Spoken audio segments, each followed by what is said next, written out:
Сәлем, сабағыңызда оқушы тыныштық сақтап тәртіпті болғанын, немесе ұйымдастырған шараңызда мұғалім болсын, ата-ана кез келген қатысушы белсендірек болғанын қалайсыз ба? Онда осы әдісті қолданып көріңіз.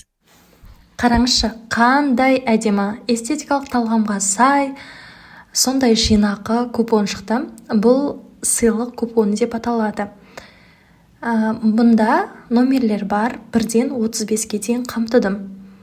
Мұны біз қалай қолданамыз? Мысалы, сіз сабағыңызда немесе бір шараңызда белсенділік танытқанын қаласаңыз, онда сіз әрбір белсенділік үшін, тәртібі үшін осы купондарды беріп отырасыз.